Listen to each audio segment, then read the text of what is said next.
বর্ষা এলেই বুক কাঁপে, ফের ভিটে হারানোর আশঙ্কা, নদী ভাঙনের আতঙ্ক। পূর্ব মেদিনীপুরের রূপনারায়ণ পাড়ে ফের বাঁধ ভাঙনের আতঙ্ক।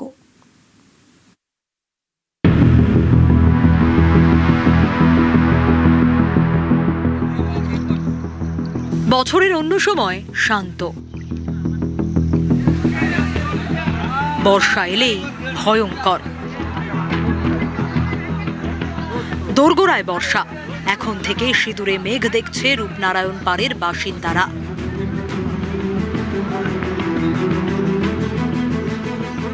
রূপনারায়ণের গায়ে দনিপুর আর অমৃতবেড়িয়া, নদী পাড়েই আশ্রয়।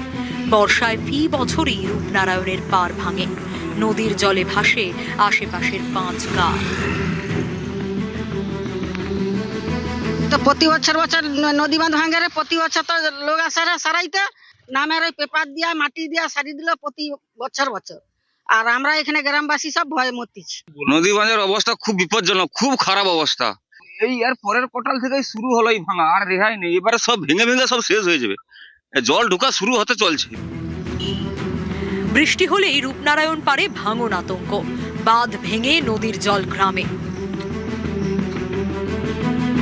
সেটা গ্রামবাসী কিন্তু একটু ভয়ে আছে, তা আমরা সেটা আস্থা দিয়েছি। ইরিগেশন ডিপার্টমেন্ট দপ্তরে যারা আছেন ওনারা নিশ্চয়ই এই ব্যাপারে ভেবেছেন এবং ওনাদেরকে আশাও দিয়েছি যে আপনারা ভয় দূর করুন, আমরা আছি, পাশে আপনাদের সঙ্গে আছি। ঊর্ধ্বতন কর্তৃপক্ষের কাছে আমার অ্যাপিল থাকবে, ইমিডিয়েট, টেম্পোরারিলি নয়, পাকাপোক্ত ব্যবস্থা করার জন্য, যাতে এলাকার সাধারণ মানুষ নিশ্চিন্তে বসবাস করতে পারেন। ইরিগেশন ডিপার্টমেন্টকেও আমরা বলবো যাতে ওই এলাকার মানুষের আর ওই আতঙ্ক না থাকে। বর্ষায় নদী বাঁধে ভাঙন, জলের নিচে বিঘের পর বিঘে জমি। এবার কি সেই ছবি বদলাবে?